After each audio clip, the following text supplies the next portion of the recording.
गुस्से और बेबसी के एक पल में वो यान को काट लेता है। जैसे ही वो ऐसा करता है उसे अपनी गलती का एहसास होता है। यान डर से कांपते हुए पूछती है, क्या तुम्हें सब याद आ गया? ये सवाल सुनते ही चाओबू को एहसास होता है कि उसने एक बहुत बड़ी गलती कर दी है। लेकिन यान वही नहीं रुकती, वो फिर से वही सवाल पूछती है, जिससे चाओबू को गिल्ट महसूस होने लगता है, भले ही उसे पता न हो कि उसने क्या किया। दोनों एक दूसरे को पूरी खामोशी से घूरते रहते हैं। चाओबू देख सकता था कि यान डर से कांप रही थी, जैसा वो एक मॉन्स्टर को देख रही हो, जबकि यान को पूरा यकीन था कि असली चाओबू वापस आ गया है। वो सबसे बुरे अंजाम के लिए तैयार थी। लेकिन तभी चाओबू आखिरकार बोलता है और दावा करता है कि उसने अपनी याददाश्त वापस नहीं पाई है। वो समझाता है कि कुछ सेकंड पहले का उसका बर्ताव इसलिए था क्योंकि उसने अपना आपा खो दिया था और गलती कर बैठा था। वो मानता है कि ये उसकी गलती है, उससे माफ़ी मांगता है और ऐलान करता है कि वो खुद को सज़ा देगा और आज रात दूसरे कमरे में सोएगा। वो ब्रेकफास्ट छोड़ने या 1-2 महीने सोने का भी प्लान बनाता है, बस यान को बेहतर महसूस कराने के लिए। ये यान के लिए अच्छी खबर थी ना, तो फिर वो उसे जाते हुए पुकार क्यों रही है? इस लड़की को समझना सच में नामुमकिन है। आखिर में वो बिस्तर से उठकर उसके पीछे जाती है, उसे रोकने के लिए, जबकि वो पहले ही अपना मन बना चुका था। फिर भी चाओबू उसे रोकता है और चेतावनी देता है कि उसका वहीं रहना बेहतर है, क्योंकि अगर उसने यान की खुशबू महसूस कर ली तो उनका अलग कमरों में सोना बेकार हो जाएगा। उसकी आवाज़ में दर्द था और उसकी आंखों में आंसू आने वाले थे जब उसने ये रिक्वेस्ट की, और यान देख सकती थी कि वो अपने फैसले पर अटल है। इसलिए वो उसे सेकंड फ्लोर पर सोने की सलाह देती है, यहाँ नहीं, खासकर इसलिए क्योंकि वो थोड़ी देर सोने का प्लान बना रहा है। इससे पहले कि वो कुछ और कह पाती, वो कमरे का दरवाज़ा जोर से बंद कर देता है और यान अकेले सोचने लगती है कि वो इस तरह कैसे जिएगी। आखिर में इसी तरह चाओबू तीसरी बार लंबी नींद में चला गया। कई दिन बीत जाते हैं। एक छोटा लड़का कीड़ों के बारे में एक किताब पढ़ते हुए यान के ट्री हॉस्पिटल की तरफ बढ़ता है। जब वो पढ़ता हुआ कंपाउंड में आगे बढ़ता है तो उसे इस बात का एहसास नहीं होता कि कोई उसका पीछा कर रहा है। कंपाउंड के अंदर यान चुआ का ध्यान हाईडोम प्रोजेक्ट के टूर्नामेंट की पहली घोषणा पर खींचती है। इसमें लिखा था कि वो कंटेस्टेंट्स को इस बात पर जज करेंगे कि वो 30 मीटर लंबे पेड़ को कितनी अच्छी तरह से काट छांट करते हैं। और भाई ट्विस्ट ये था कि उन्हें पेड़ पर बिना सीढ़ी या लिफ्ट ट्रक के चढ़ना होगा। ये सुनकर दोनों लेडीज जोर जोर से हंसने लगती हैं। उन्होंने कभी इतना अजीब कंपटीशन नहीं सुना था। चुआ तो गुस्से में कंप्लेंट करने के लिए कॉल करने ही वाली थी। आखिर एक 30 मीटर का पेड़ 10 मंजिला बिल्डिंग के बराबर होता है। उसे लगता है कि वो इस कंपटीशन से लोगों की जान लेना चाहते हैं। यान उसे रोक लेती है, ये समझाते हुए कि वो शायद कंटेस्टेंट्स की हिम्मत और सहनशीलता एंड्योरेंस टेस्ट करने के लिए ऐसा कर रहे हैं। फिर भी उसे समझ नहीं आता कि वो सीढ़ी या लिफ्ट ट्रक की इजाजत क्यों नहीं दे रहे, जबकि वो किसी सुनसान आइलैंड पर तो है नहीं। वो इस अजीब नियम पर बहस करने में इतने बिजी थे कि उन्होंने छोटे लड़के को छुपकर सुनते हुए नहीं देखा। वो अंदर आने ही वाला था कि उसने एक और कमरा देखा और उसे चेक करने का मन बना लिया। हैरानी की बात यह है कि उसे वहां चाओबू गहरी नींद में मिलता है। उसने उसे पहले कभी नहीं देखा था और उसे चेक करने के लिए दौड़ता है, ये देखते हुए कि वो कितना बड़ा है। वो अभी भी उसे देख ही रहा था कि यान दौड़ती हुई आती है। यान उस लड़के को गुबेक कहकर पुकारती है और पूछती है कि वो कब आया। वो उसे डांटती है कि उसे आते ही आवाज देनी चाहिए थी और उसे कमरे से बाहर ले जाती है, ये कहते हुए कि अंदर खतरा था। जैसे ही वो बाहर निकलते हैं, गुबेक, जो खुद को एक कीड़ा एक्सपर्ट मानता है, चाओबू के बारे में अपना एनालिसिस शुरू कर देता है। वो कहता है कि चाओबू शिकार के लिए एक परफेक्ट मजबूत नर है और बहुत ही दुर्लभ यानी रेयर प्रजाति का लगता है। यान उसकी बात काटती है, कहती है कि वो ना तो रेयर है और ना ही खतरनाक, लेकिन गुबेक अपनी बात पर अडिग रहता है। उसके लिए दुनिया के सारे ताकतवर नर खतरनाक ही होते हैं, और भाई वो सच से ज्यादा दूर नहीं था। असल में गुबेक एक ऐसा बच्चा था जिसे घर पर ठीक से प्यार और देखभाल नहीं मिली, और इसी वजह से उसकी सोच ऐसी हो गई थी। यान उस बच्चे की सीधी सादी सोच को समझाने की कोशिश करती है कि भले ही इंसान जानवर होते हैं, लेकिन वो जंगल के बाकी जानवरों जैसे नहीं होते। लेकिन उसकी ये स्पीच तभी बीच में कट जाती है जब उसकी नज़र खिड़की पर पड़ती है और उसके होश उड़ जाते हैं। वहां खड़ा था जो युन। यान गुस्से में पूछती है कि वो वहां क्या कर रहा है।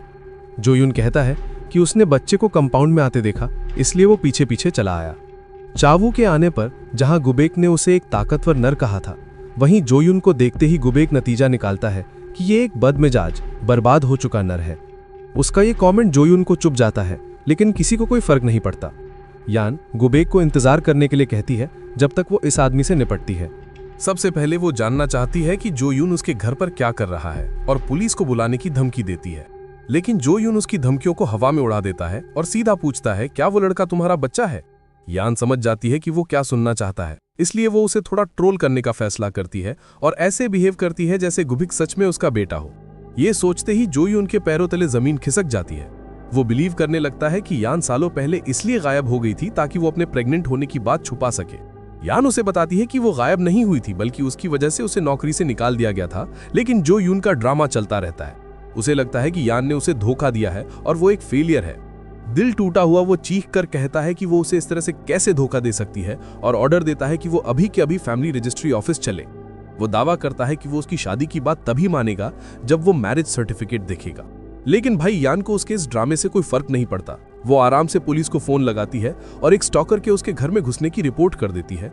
वो उनसे जल्दी आने के लिए कहती है क्योंकि स्टॉकर या तो नशे में है या बस बेकार की बातें करके सीन बना रहा है। ये देखकर कि वो उसे स्टॉकर बुला रही है, जो यून और जोर से चिल्लाने लगता है। उसके मुताबिक वो यहाँ कोई क्रिमिनल नहीं है और यान सर्टिफिकेट ना दिखाकर बात को बढ़ा रही है। लेकिन यान शांत खड़ी रहती है। वो अब एक बिल्कुल अलग औरत बन चुकी थी। वो जानती थी कि जो यून यहाँ इसलिए नहीं है क्योंकि वो उससे प्यार करता है। वो जानती है कि जब उसे नौकरी से निकाला गया था तब उसने न जाने कितनी लड़कियों को लाइन मारी होगी। उसे यकीन था कि वो यहाँ सिर्फ इसलिए है क्योंकि उसे आज भी लगता है कि यान पहले की तरह कमजोर है। लेकिन भाई लोग, पिछले 2 साल में यान ने जो झेला था, जिस दिन से वो चावू से मिली, उसके शैतान भाई का सामना किया, उसके सामने ये जो यून तो एक मच्छर के बराबर था। जब वो उसकी बकवास सुनते सुनते थक जाती है तो वो उस पर मिट्टी फेंकने की धमकी देती है और उसे चेतावनी देती है कि वो उसकी पर्सनल लाइफ से दूर रहे। और ये सुनिश्चित करने के लिए कि वो सुनेगा, वो दावा करती है कि उसके पास अब एक बहुत डरावना पति है, यानी कि चावू। वो उसे उनकी पहली मुलाकात की याद दिलाती है और कहती है, मेरा पति काटता है और उसे चीजें दफनाना पसंद है। वो चेतावनी देती है कि अगर वो ऐसा ही करता रहा तो उसे नुकसान पहुंचेगा, इसलिए बेहतर है कि वो यहाँ से चला जाए। उस चेतावनी के बाद वो अपने घर लौट जाती है, उसे वहीं सोच में डूबा छोड़कर। जो यून यान के इस नए रूप को नहीं पहचान पा रहा था। उसे तो वो यान याद थी जो आसानी से डर जाती थी और जिसे काबू करना बहुत आसान था। वो सोचता है कि क्या वो इसलिए इतनी हिम्मती हो गई क्योंकि वो कुछ समय उसके साथ नहीं था, या क्योंकि उसने उस पर नजर रखना बंद कर दिया था। जो भी हो, वो जानता है कि उसने गलती कर दी है। और जब यान उसके मुंह पर पर्दे बंद कर देती है तो वो खुद से वादा करता है कि वो उसे ठीक से वापस रास्ते पर लाएगा। अब यान की मुसीबत डबल हो चुकी थी। एक तरफ घर के अंदर एक कातिल और दूसरी तरफ घर के बाहर एक पागल आशिक। कितनी बुरी किस्मत है। इस बार जो यून मजाक नहीं कर रहा था। उसने स्टॉकिंग को एक नए लेवल पे पहुंचा दिया, इतना कि यान को आखिरकार पुलिस के पास जाना ही पड़ा। लेकिन पुलिस उसके दावों पर विश्वास करती नहीं दिखती। यान को पूरा यकीन है कि वो उसके पीछे फिर से पड़ गया है। क्यों? शायद इसलिए क्योंकि उसने उसे उस दिन 3 बार देखा था। लेकिन पुलिस को लगता है कि ये बस एक इत्तेफाक हो सकता है। फिर हर सुबह उसके दरवाजे पर गुलाब मिलते हैं, लेकिन वो इसका इल्जाम उस पर नहीं लगा सकते क्योंकि उस वक्त तो वो काम पर होता है। सच कहूं तो पुलिस के पास उसके खिलाफ कोई सबूत नहीं था, इसलिए वो उसे गिरफ्तार नहीं कर सकते। लेकिन यान हार नहीं मान सकती। वो जानना चाहती है कि क्या वो कुछ कर सकते हैं जिससे जो यून उससे दूर हो जाए, क्योंकि उसे पूरा यकीन है कि वो उस पर नजर रख रहा है। वो उन्हें बताती है कि उसने उसे पहले भी स्टॉक किया था, लेकिन जब ऑफिसर ये सुनता है तो उसे शक होता है कि ये सब यान के दिमाग का फितूर है।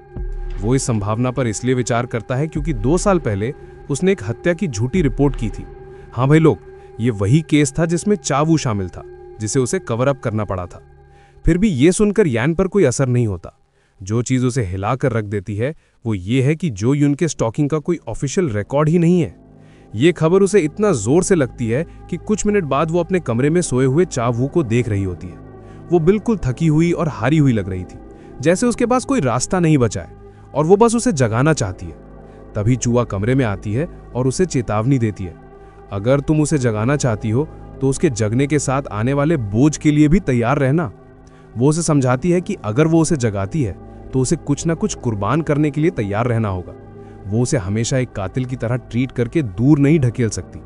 चूजा जानती है कि यान उसकी मदद चाहती है, लेकिन सलाह देती है कि अगर उसे मदद चाहिए तो उसे चावू को एक नए इंसान की तरह देखना होगा। अभी वो सिर्फ एक खाली बर्तन की तरह है, चूजा कहती है। पुराना वो जा चुका है और कोई नहीं जानता कि वो अब कौन है। तुम उसमें जो भरोगी वो वही बन जाएगा। अगर यान इस सच को नहीं अपना सकती तो बेहतर है कि वो उसे ना जगाए। लेकिन यान इस सच को कैसे अपनाए? उसने तो पहले ही खुद से कह दिया था कि एक कातिल हमेशा कातिल ही रहता है और उसे दूर कर दिया था। उसने ऐसा इसलिए किया ताकि वो एक भटके हुए इंसान को धोखा देने के गिल्ट से बच सके।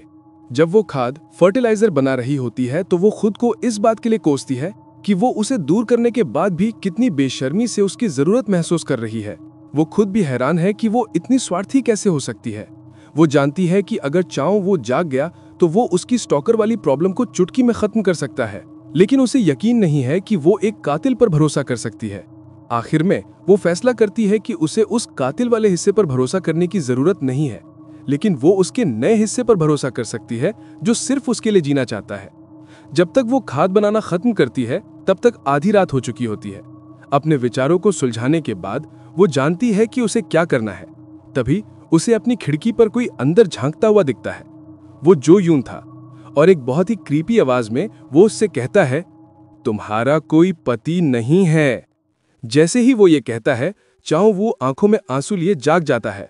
उसके पास यान गहरी नींद में सोई हुई है, मतलब जो कुछ भी पहले हुआ वो बस एक बुरा सपना था। चाओ वो के जागने के थोड़ी देर बाद यान भी जाग जाती है और वो पूछता है कि वो कैसी है। यही तो यान चाहती थी, उसे जगाना। अब वो एक ऐसे आदमी को देख रही है जो कुछ घंटे पहले पत्थर की तरह बेजान पड़ा था, अब उसकी आंखों के सामने हिलडुल रहा था। क्योंकि वो जाग गया है, वो जानना चाहता है कि क्या वो आखिरकार आजाद है और सोचता है कि यान दे उसे और डांटा क्यों नहीं। फिर भी वो शांत रहती है। उसके चेहरे को देखते हुए खुद से पूछती है कि उसे इतनी खुशी क्यों हो रही है। साफ है कि वो बहुत रोया है, लेकिन वो इस बात को टाल देता है और कहता है कि यान पतली लग रही है। उसकी तरह यान भी अब अपने बारे में कम और उसके बारे में ज्यादा सोचती है। वो 8 दिनों से सोया हुआ था और हर रात वो बुरे सपनों में कैद था। उसे समझ नहीं आया कि किस तरह के सपने उस जैसे आदमी को रुला सकते हैं। फिर भी उसने उसे उन बुरे सपनों में भटकने के लिए छोड़ दिया। ये सोचना ही बहुत बुरी बात थी और इसी वजह से वो उठ जाती है और रुला लगती है। यान को रोता देखकर चावू की चिंता बढ़ जाती है और वो जानना चाहता है कि क्या हुआ। तभी वो पूरी तरह से टूट जाती है और स्टॉकर वाली घटना की हर एक डिटेल बताती है, जिसमें वो कदम भी शामिल थे जो उसने जो यून को पकड़ने की कोशिश में उठाए थे। जो बात उसे सबसे ज्यादा दुख देती है वो ये है कि वो उन सबसे बच निकला था। ये सब एकदम से समझना बहुत मुश्किल था, इसलिए चावू ने उसे शांत होने और समझाने को कहा कि उसे कौन परेशान कर रहा है। उसकी आंखों में जोश देखकर यान हैरान रह जाती है और इसी हिम्मत से वो उसे सब कुछ शांत टोन में बता पाती है। उसकी सारी बातें सुनने के बाद चावू ये नतीजा निकालता है कि यान बहुत कुछ सह रही है और उसने उसे इसलिए जगाया ताकि वो उसके लिए चीजों को संभाल सके। उसकी बातें सुनकर यान को लगता है कि वो उसे बेशर्म समझ रहा है, लेकिन वो ऐसा नहीं सोचता, बल्कि वो उसे जोर से गले लगाता है और कहता है कि उसने सही काम किया। भाई लोग, ये स्टॉकर की घटना के बारे में उसे मिलने वाला पहला हिम्मत भरा लफ्ज था।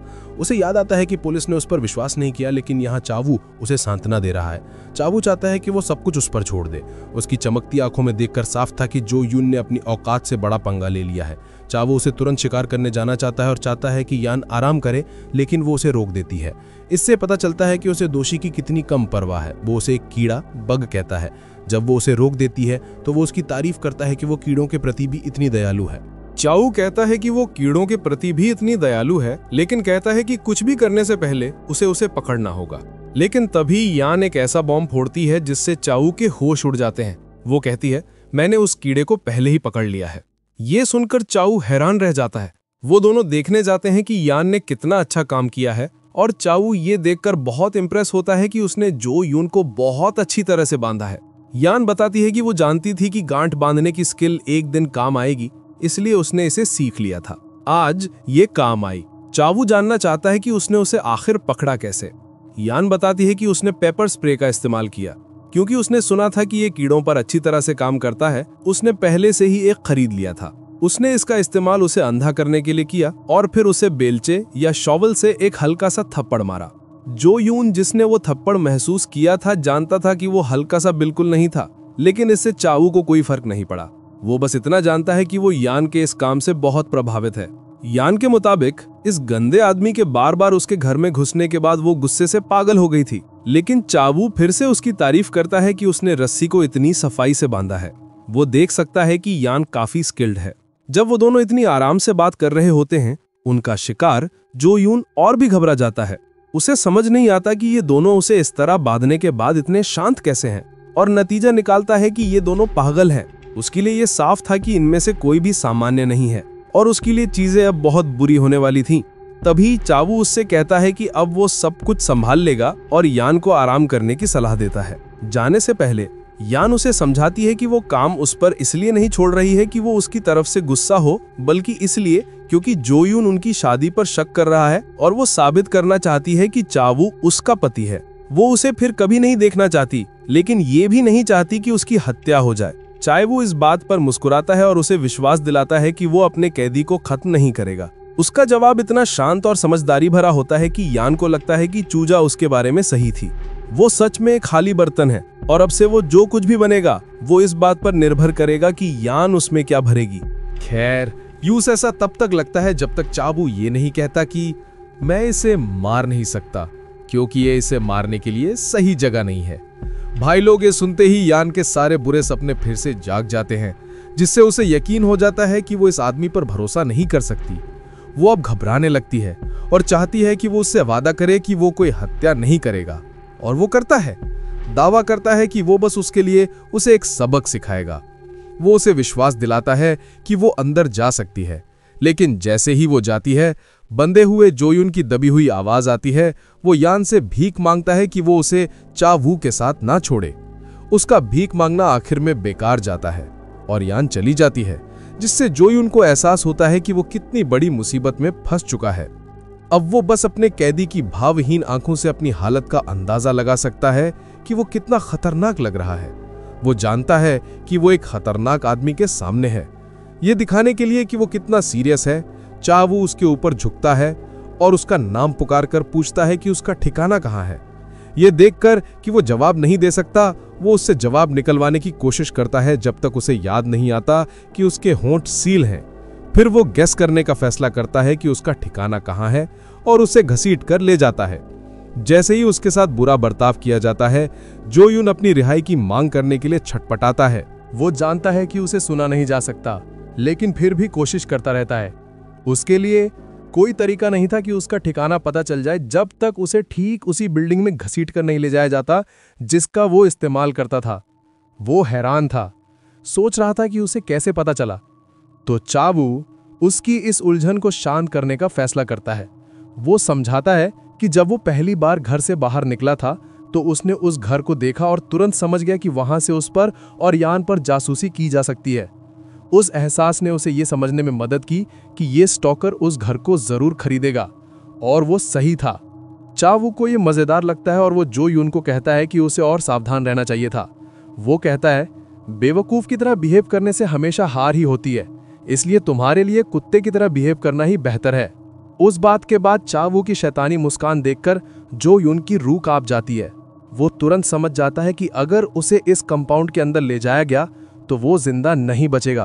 वो आसपास देखता है कि क्या उसे कोई मदद मिल सकती है। खुशकिस्मती से उसे आधी रात में आराम से घर जाता हुआ एक आदमी दिखता है।